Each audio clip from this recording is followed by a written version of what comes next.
Rescue the Rescuer, the show that focuses on helping first responders who may be experiencing challenges such as addiction, PTSD, relationship failure, and more.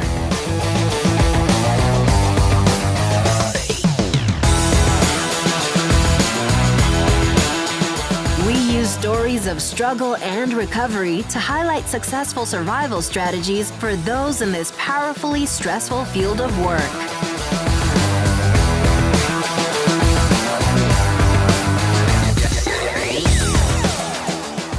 And now, here's your host, Stephen Kavalkovich.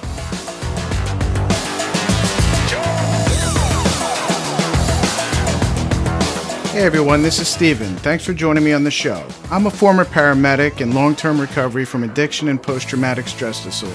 I've created this podcast to help others who may be experiencing a story similar to mine find a path beyond their problems and towards a life that they deserve.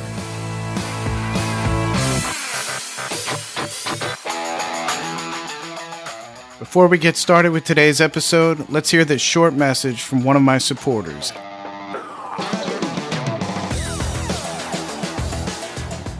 Don Prince is a former firefighter from New York. He's also the co-founder of the 11th Hour Trauma Retreat. The 11th Hour Trauma Retreat specializes in PTSD and trauma-intensive therapy sessions in a private and discreet setting. Please contact them at 855-820-8105 or at 11thhourretreat.org. All right, thanks again for joining me, and let's get started with today's show.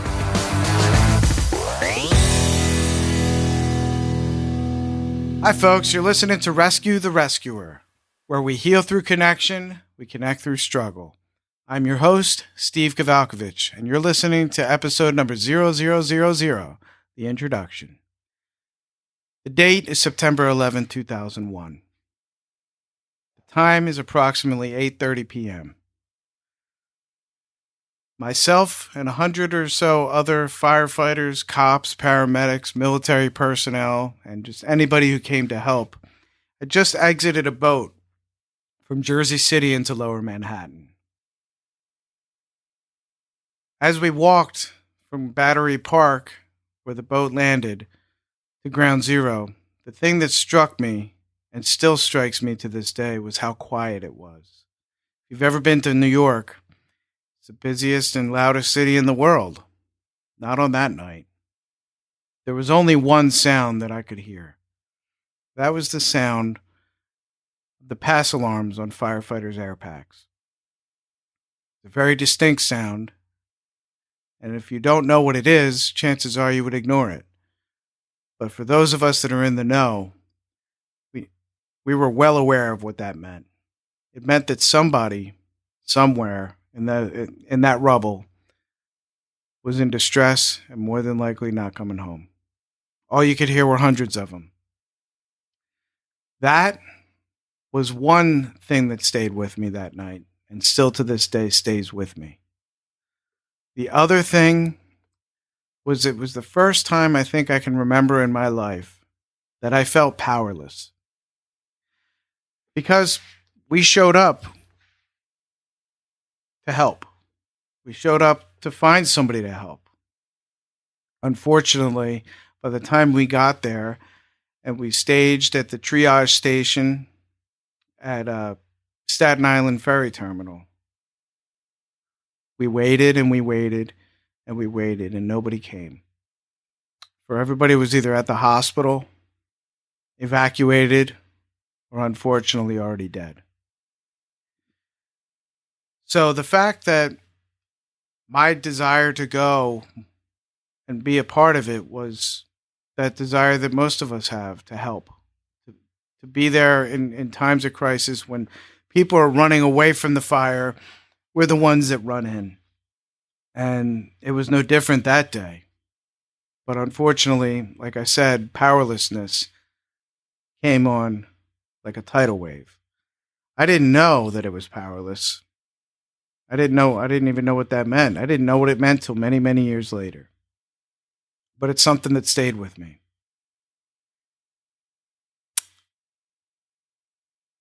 So the reason that we're here, the reason that this podcast got started, because I'm a former paramedic, a former heroin addict, and a man in recovery from that, also in recovery from post-traumatic stress disorder. Over the years, as my afflictions got worse, my coping mechanisms got more destructive, and then I finally sought help. During that healing process, I decided to seek an outlet, decided to find out if there was a forum, or a radio show, or a group of some kind for first responders to go and share their stories, share their struggles, share their weakness, share their lives with each other. Because there's strength in numbers, we know that. But also, what I found was that there was nothing available. There's millions of radio shows, there's millions of YouTube channels and podcasts. However, there wasn't anything available that I could locate geared towards us. The people that a lot of times are really good at taking care of other people. We're the first to give you the shirt off our back, run into the burning building, or work endless hours out there trying to save people. But we're not always the greatest at taking care of ourselves. It's no secret that the stigma in society when it comes to mental illness and addiction, post-traumatic stress, is at an all-time high. An all-time high amount of ignorance. I like to say that we quadruple that when it comes to first responders. There's a certain code of silence, at least I felt it when I was struggling, that I couldn't talk about it. I couldn't share my weakness, wasn't supposed to show any of that.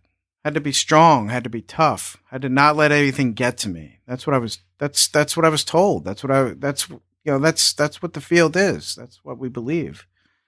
However, it's just not true. And for a long time, I suffered in silence. I thought I was hiding it, especially in the end. I thought I was hiding what was going on. It was only until I lost everything that I found out that most everybody knew. They had already seen it. And that saddened me even more because they saw it happen and they didn't do anything. Now, I don't hold any anger. I don't hold any resentment or ill will towards anybody because they didn't know what they didn't know. They didn't know how to handle it. I don't know. I can't sit here and try to understand that or try to argue it. It's not really up to me to figure that out. But it really saddened me. And it also made me realize that there's a lot more people out there that are in the same boat that I was in. Because I know for me, if I couldn't be the only one, put it that way. There's no way. There's no way I could have been the only one that was struggling with, the dreams, the nightmares, the anxiety, the depression. And let's face it, working as a medic, when people call 911, generally it's not because anything is going well. It's usually because there's an emergency. So we get called when people are having major crisis, life threat, all the time. We see that. And I don't know that the human mind, the psyche, all of our makeup is designed to see that all the time on a regular day in, day out basis for many years without it taking its toll. Now, I make no excuses for some of the choices that I made because a lot of them were choices. However, you don't blame a person who drowns because they get caught up in the undertow. I'm not here to argue whether disease of addiction, if it's a disease, if it's a choice. That's not solution based. I'm here to talk about solution.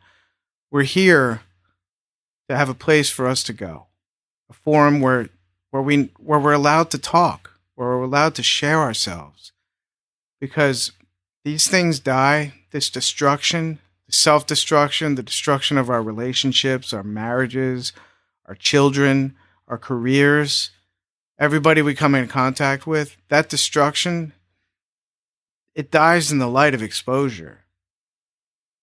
Keeping it hidden and isolating only keeps us sicker, to the point where I got to the point where I lost everything. I lost my career, lost my marriage, lost my reputation. I was blackballed in my community, lost my kids. Most of all, I lost my willingness to keep living. I gave up. I wanted to die. I wanted to die because I felt there was no way out. I felt that I was stuck in this deep dark hole and there was no way out. However, what I found is that there is a way out. The first step is coming to terms, looking in that mirror and getting honest with yourself. The next part of that is getting honest with somebody else, talking about it, getting it out.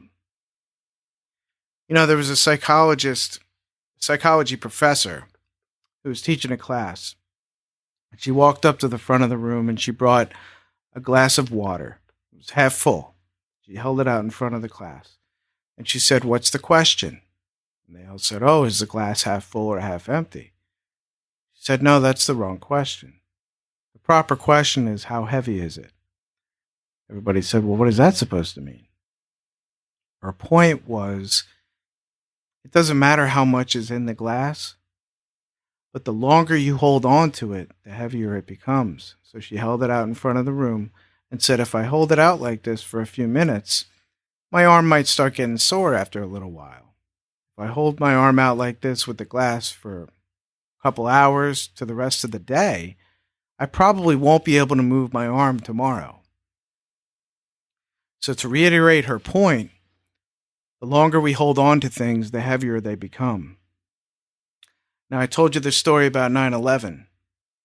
I held on to those feelings, the emotion, the raw emotion of that night, the powerlessness that I felt, the tragedy, all of that. I held on to that.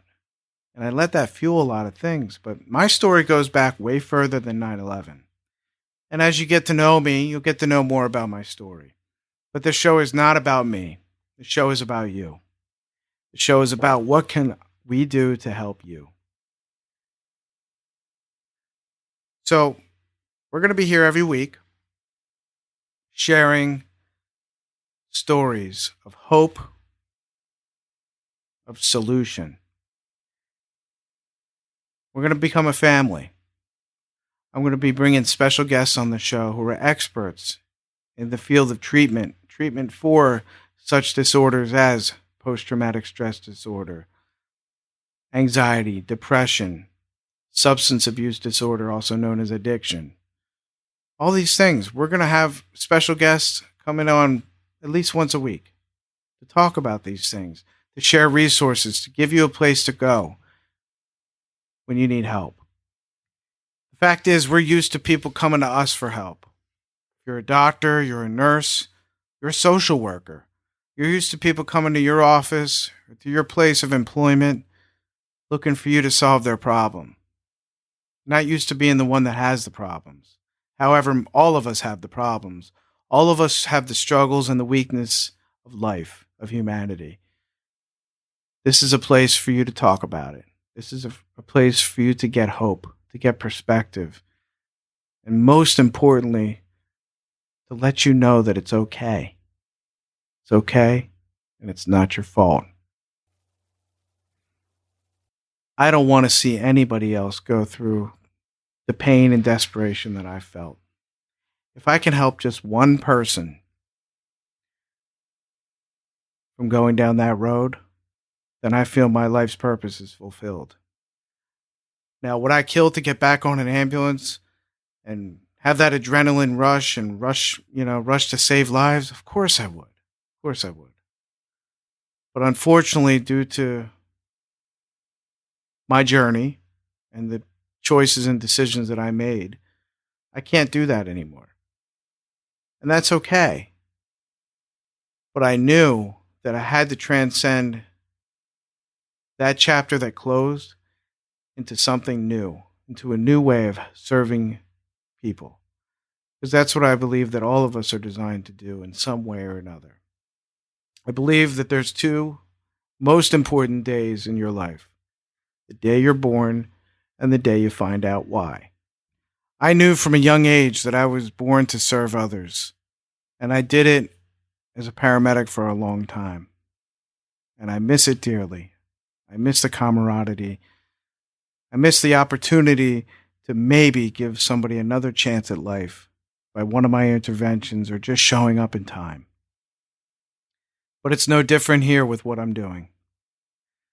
In a different way, but the purpose is the same. I am extremely grateful and humbled to get to know each and every one of you. We're family. We really are a brother and sisterhood. I can't wait to read your emails. Send your requests. What do you want to talk about? What do you want to know about? What resource can we get on here for you? My commitment is to do my very best to provide quality content and resources to offer you the opportunity to live the life that you deserve. Stay tuned next week to Rescue the Rescuer, where we heal through connection, we connect through struggle.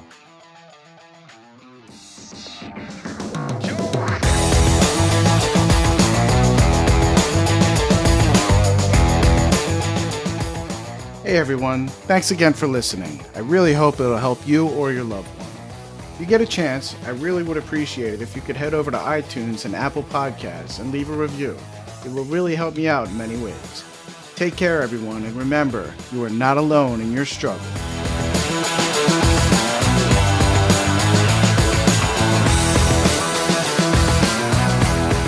I want to give a big shout out to one of our supporters, the Addictions Academy. The Addictions Academy is the world's foremost accredited trainer of addiction coaches, addiction counselors, interventionists, and international master addiction coaches, offering on-site training at your rehab or facility, live virtual classroom webinars, or on-demand classes covering an extensive availability of courses and certifications. Check them out at theaddictionsacademy.com or call Dr. Callie Estes and her team at 1-800-706-0318.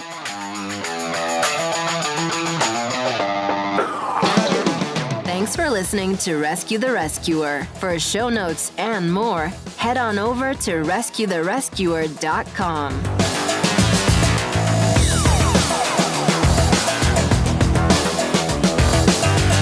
We are a part of the mentalhealthnewsradionetwork.com. This show is produced by James Healy of RecoveryInnovators.com. If you have a message and want to start a show of your own, contact him and let him know that we sent you.